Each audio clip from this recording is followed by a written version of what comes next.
Hey. Alright, what I want to do is, there's a video that's been making the rounds on YouTube for like about a year now. It was, well, actually the original video is long since been taken down, but there's multiple people have re-uploaded it. It's the Verge channel did a PC build, basically how to build a gaming PC. And this video for something that's supposed to be a how-to tutorial style, it's got so many things just blatantly wrong and poor advice given. There's just some things in this video just make my blood boil. And I know that it seems like every tech YouTuber and his brother just about have done some kind of commentary video or reaction video to this Verge video. And yeah, I want to jump on the bandwagon there. I want to do a rewatch. Not really going to be a reaction because I've seen it many times before. But it's definitely a rewatch commentary. Just point out some things that I, as somebody who builds PCs, who's built PCs, rebuilt them, worked on them, who works in tech, things that I see that are just wrong. And it, I feel need to be pointed out. Alright, so without any further ado, let's go ahead and get this started. Here we go. I've got the video already up. Let's full screen this. There we go. Go away, Windows. Alright, let's get ready to start this. Buckle your seatbelts. It's going to be a bumpy ride. So a few years ago, TC, or managing editor, built a gaming desktop, but it's kind of out of date, and it's definitely not going to hold up to Battlefield 5. So let's build a new one. You can build a gaming desktop for around $1,000, but I want to go all out, so I spent around $2,000. A PC like this is going to be able to play most games at ultra settings. So what do you need to build a desktop? Well, of course, first you need a table. Preferably not metal. If it's going to be metal, have an anti-static working surface layered on top of it, a thermal paste applicator, an Allen wrench, some tweezers to tighten up the wires, a Swiss... Time out. One, a thermal paste applicator. I don't even know what that is or why I would use it. Two, who the hell uses an Allen wrench to build a PC? And three, and probably most glaringly, tweezers. Those are wire ties or zip ties. Army knife, which hopefully has a Phillips head screwdriver in it, and I'm sorry, a Swiss Army knife that hopefully has a Phillips head screwdriver in it. No. How about an actual Phillips head screwdriver? And don't tell me you can't afford one because you spent all the money on the PC, which would be stupid if you blew all your money on the parts. Take yourself down to Dollar Tree. You can get a set with a Phillips and a standard for $1. Use a real screwdriver. Last but not least, an anti-static bracelet, which is to protect you and That's the a parts. strong bracelet. These are the parts you're going to need, but more importantly, before we get there... And the anti-static bracelet protects the parts. It doesn't have anything to do with protecting you. And also, it has to be connected to something. That is not. That's one of those rubber fashion bracelets. This is an anti-static bracelet. Whoops. Is an anti-static bracelet. It has the wire, the connector, the lead to connect to something grounded. That's how it works. We need to understand what these parts are doing and how they interact with one another. To better understand the parts that make up a desktop, let's try to understand them individually. The processor is like the computer's brain, the basic calculations that control everything the computer does. The motherboard is like the foundation, serving as a main structure for all other parts to be added to. It also allows the other parts to communicate with one another, which also makes it kind of like a nervous system. Graphics cards are responsible for rendering and processing visuals into what you see on screen. Our PC's power supply is of course channeling electricity, in that it adjusts and provides the right amount of energy to keep it running. Last but not least, RAM, or random access memory, and your hard drive are good examples of short-term and long-term memory, respectively. If you want to better understand what kind of computer to build, then first figure out what you want to use it for. A gamer might care more about a graphics card than, say, a video editor, who might want extra RAM to assist with editing large files. And also graphics If you're building a budget build for video streaming, say under $1,000, you want to focus on parts, like a Core i5 or Core i3 processor, that require less energy. They'll be less powerful, but then you'll be able to scale back the cost of several other parts. And if you need help choosing the right parts for your build, there are sites like PCPartPicker.com that help show presets for which parts fit together, which sort of part conflicts you might have, and where to find deals on new parts. We have a lot of boxes and a lot of PC parts, so it's best if you unbox them, isolate the parts that you really need, place items into the case, and make sure that they all fit, and then start working. And now we're really going to start building by adding the motherboard in. Some notes about installing motherboards: they're really delicate, you should be really careful with them, and screw in with confidence, but also don't screw in too hard, otherwise you could crack the board.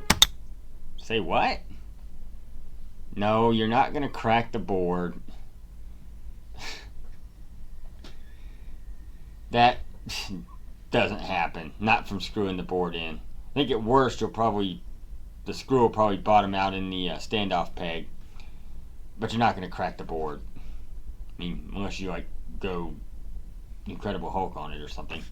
I chose Asus's Z370 motherboard for two main reasons. One, it has built-in Wi-Fi and Bluetooth, and also it has support for NVMe SSDs, meaning you can get really fast SSDs that are really easy to install. Pay close attention to the brace that goes at the back of the computer. You always have to make sure that you really hammer it in, because there's no screw. It really just has to go outside of the case and clasp onto the frame. And this is very important because otherwise you can't align the motherboard correctly with the holes. We're just going to start installing all 8 screws.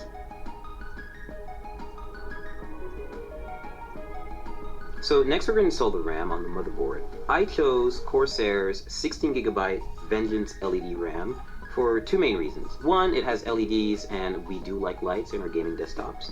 Secondly, it's pretty fast RAM. It's 2666 megahertz, I believe. So that is not pretty fast RAM. 2066 is like the second slowest DDR4.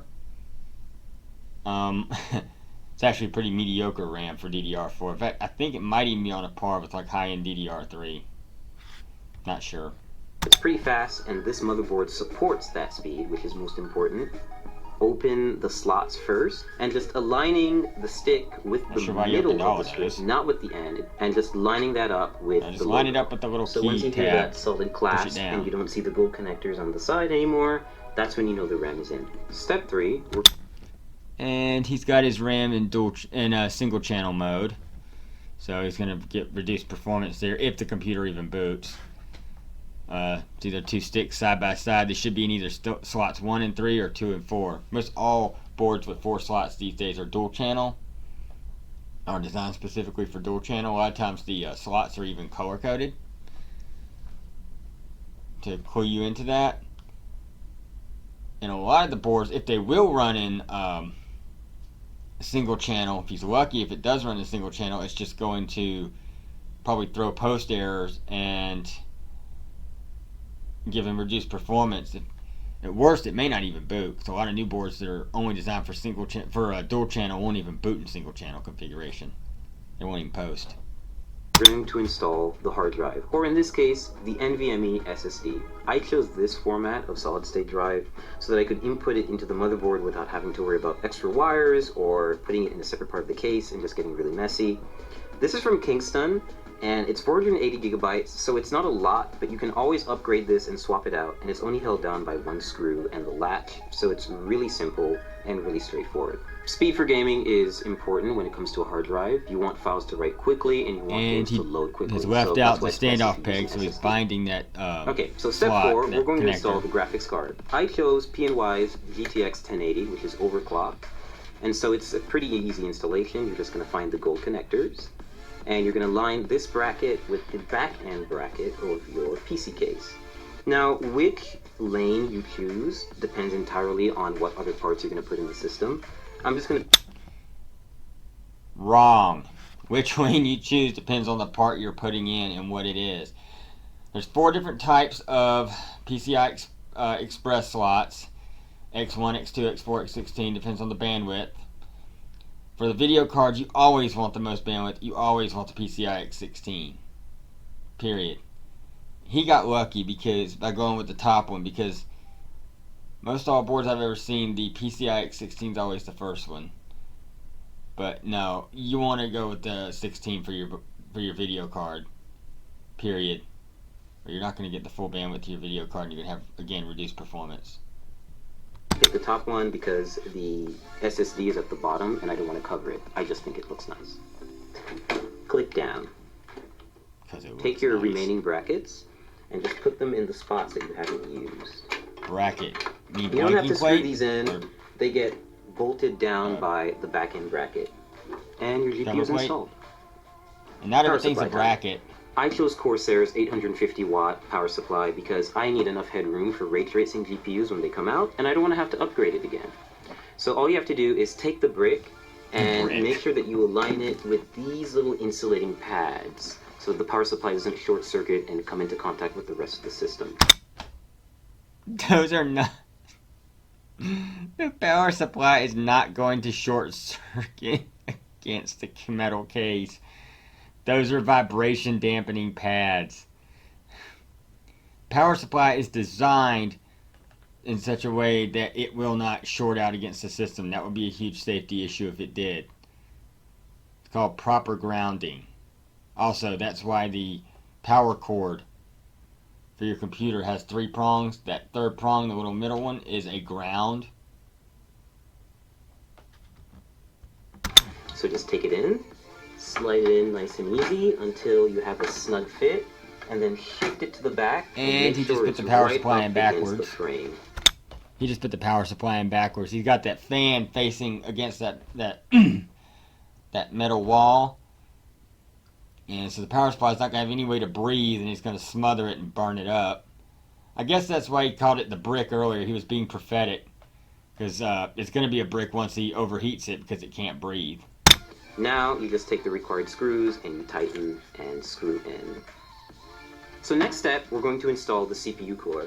In this case, it's going to go on the top end of the case, and we're just going to have the hose hang out for a little while until we install the processor, which is going to come a little later. Yeah, why isn't that done already? Always be sure to try to place it in the system first before you install it, because you can see it takes up a lot of space. But in this case, no pun intended, it fits in perfectly. And we're going to start screwing it in. And so there's nothing special about this screwing in process. They're just really long screws because they go through the entire frame of the cooler. Because you're using the wrong screws. Those are the long screws, or for if you're using fans on top of that radiator for additional cooling, which I'm not certain whether that board would support it, or that case would support it or not. But since you're not using the fans, you should use the shorter screws. Trying to force those longer screws down the way he did, you could very easily puncture that radiator because it does contain liquid. You could very easily puncture it, and then you'll have a huge mess when you flood your case. And they take forever. Because of the wrong screws. So next up, cables. Every power supply is going to come with a big bag of Velcro cables. No, every power supply does not come with a big bag of cables. In fact, I'd say most of them probably don't. What he has is a modular power supply where all the cables are removable. The majority of power supplies out there, I think, are not modular. In fact, here we go. This is my test bench power supply. Just a really basic one. I know it's got a wage on it, but it's not it doesn't have a bag of cables. The cables are fixed. Most of what you see out there will be something along the lines of this. I mean, unless you go with something really that costs a lot more money, like what he's got, you're probably going to see something that's not modular. There's also semi-modular power supplies where the cable for the 24-pin connector of the motherboard, the big cable for the motherboard is fixed, is hardwired, but the rest are removable. So those would have a bag of cables. it's kind of daunting at first, so you always have to find the ones that are going to fit. In this case, you need to match those cables with the correct descriptions on the power supply. Next step is we're connecting the power supply to the motherboard with the 24-pin cable. We're just matching that cable from the motherboard, threading it through the back, and attaching the 24-pin header to the power supply so that we can have one of the connections complete. The next few additions will be for the GPU, for any specific ports that the case has, for any lighting that the case has, the CPU cooler, anything else really. We're installing the CPU, the heart of the computer or the brain, depending on how you look at it. So to do this, we're just going to remove the plastic covering that they put on the motherboard. We're just going to take this little plastic part out. Just top. Don't do that. Don't do that. You want to keep that cover. If your board turns out to be bad, you have to RMA it. You have to send it back to the manufacturer. You have to send it out for warranty work. The manufacturers will not accept it back without that cover.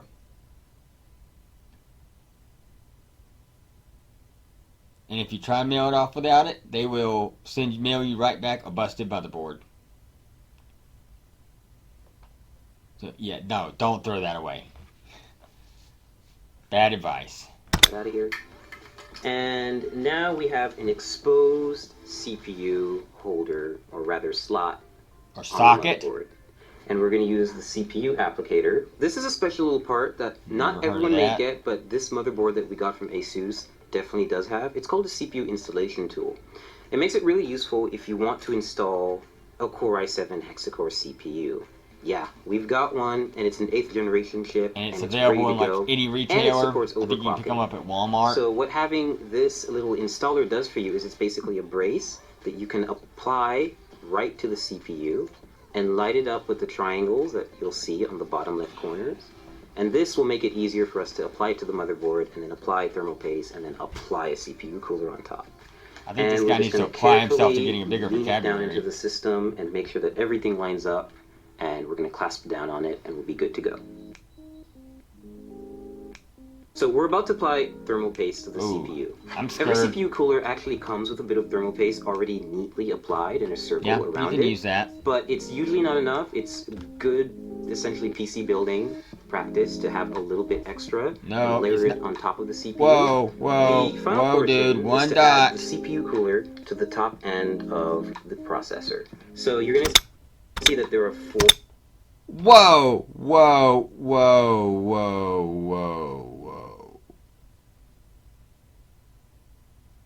Dude. That thermal paste, oh my god. Dude, he's got like, that's like a quarter of or half of a tube of thermal paste on there. Dude, it's thermal paste on a processor. You're not icing a cake. And that stuff's kind of expensive too, when you look at quantity. And that looked like a high-end thermal paste he was using. It looked like, I'm not sure, but it looked like Arctic MX, which I have some of. And that's like, that stuff for the little 4-gram tubes, like $8 to $10, depending on where you get it. Also, what can happen is you get way too much. Well, one thing, he's about to mix that thermal paste and the thermal paste that's on the cooler. Never a good idea. But also, you get all that thermal paste, and any of that oozes down underneath the processor, down into the socket. And you saw it's that land grid array LGA style socket, where the pins are actually in the socket. You get that thermal paste down underneath the chip and down into that socket, down into those pins. That board's done. It is done. It is toast. And you've just ruined a $100 whatever motherboard. Jesus. Brackets, or rather like screws in here with brackets and holders right here. And they're going to keep the cooler raised off the processor, but it's also going to be close enough to actually physically come in contact with it, like basically keep it cool. No, it's going to keep it cool. Those screws, like this, and just screw them on. No, basically about it. So now that our internals are done, we're going to put all the panels back on, which is the top glass, side glass, front glass, and of course the back panel where all this fun stuff is happening. So we fully built the... Dude. You're going for a high-end gaming PC with a case with a clear glass side so you can see the internal stuff. The idea would be to make it look good. Seriously? Your cable management looks like ass. You got this stuff wadded up down at the bottom down here. You got this looks like it's whatever that is sitting on top of the video card. Ay ay ay. PC, everything's put together, and we got to the post screen. So what's next? Well, I'm you need surprised. a USB Probably flash didn't get the drive with post your screen the Windows first installation time. media on it, and of course a license key. Or if So you're I old plugged that school up, like me, a installed DVD. Windows in a couple of minutes, installed a bunch of drivers, When did you and install now we some have drivers? a fully functioning gaming PC ready to run some games. Right now I've got Armor 3 running at maximum settings, native resolution, which is 1080p HD. And it's running pretty smoothly. Like, I'm averaging 70 and 80 FPS, and this is normally like a very intensive game to run. And it's still doing a pretty good job. So right now I'm playing League of Legends. It's one of my favorite games. I'm actually playing against a bot. You're benchmarking a and I'm $2,000 distracted, so I'm not gaming actually doing PC so on well. with League But of Legends. otherwise, like, this is pretty much what you would see me do on a gaming computer. Test stuff out, and hopefully have really high frame rates like I am right now. I'm averaging 120 FPS, and that's only because I've actually locked the game to that frame rate, because I can get around 300 FPS playing League on maximum settings, which is a little bit absurd. Not really a reason to and lock you don't it, really though. need that, so I've But locked there's it. not really a reason to Building lock a it. gaming Unless desktop the, has been a great experience. I'm able to screen max might not out a support lot it, of my favorite that frame titles, rate. and I'll be able to play a lot of upcoming titles like Battlefield 5 and Cyberpunk 2077 without worrying too much about the parts I have. When ray tracing GPUs come out, for example, I'll be able to upgrade without having to buy a completely new system. And if I have a problem down the line, I can always just swap out a part and have it serviced rather than losing my whole like when you computer. burn up that And power of course supply now we also that you have put a in computer backwards to and have to test replace and it. benchmark games here at the Verge. Oh, God, where to start? Oh, there's so much. Ay, ay, ay. There's so much bad information in this video. I mean, just bad information on ways to do things. The information is actually dangerous. It could actually result in damage to your equipment, like the backwards processor, the ocean of thermal paste on top of the processor.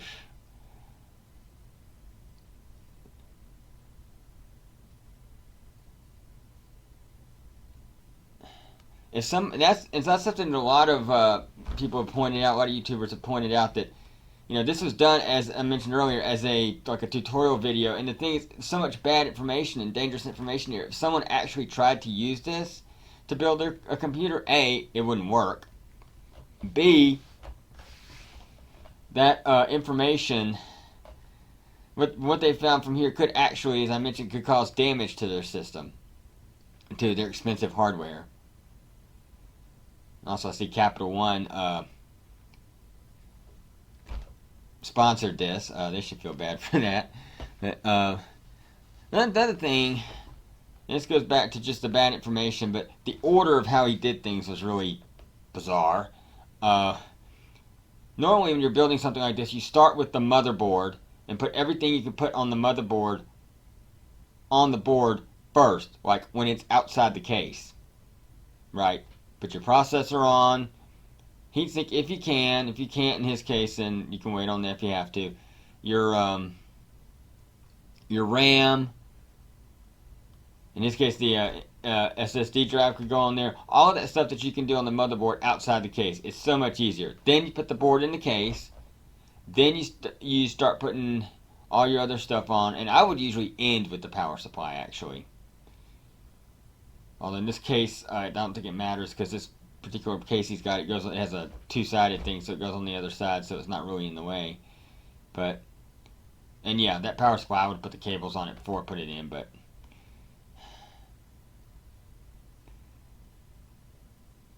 And I don't know if I can really fault the presenter. I don't think, I mean, obviously he didn't know really what he was doing, but I think a lot of it was probably the writing too, whoever came up with this idea and weighed it out, wrote it, whatever, for him to do. But at the same time, yeah, if you're going to do any kind of tutorial video, it's good to kind of, know what you're talking about. And honestly, let's take a look at, let's get this out of full screen. I actually have the Verge's site up here so we can see their post that went along with this video, so that we can see the actual picture here from their site of the actual more clear picture of the finished build. Because it was kind of blurry in the video. And that piece, that bracket thing there, as he kept calling it, is not fully screwed down. I just noticed that. But so these are the problems. Yeah. So okay. So it looks like he's missing a screw here on his CPU cooler, so he's not going to get great thermal contact there. That cable management. Whew. Yeah. Here's power cords. I saw this earlier, sitting on top of the video card. There's something looks like loose sitting down here. It's not even plugged in. Oh, also, he didn't even mention or show the front panel connectors being plugged in. So that's another thing. Step that was completely left out. So if you strictly followed the video, it won't work just because of that. His RAM's still in single channel mode. I don't know what this cluster is over here. Here's his tweezers, he called them, the zip ties. I don't know what they're trying to do here, but it's kind of half-ass attempt to control the wires, to organize the wires, which that half-ass is actually a very good description of this video, of this PC build. More like quarter, but. So there we have it, the Verge PC build.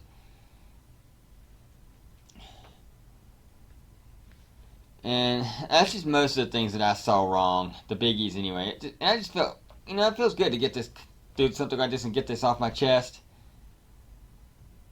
So, I think I'm going to go ahead and end there. Till next time, peace.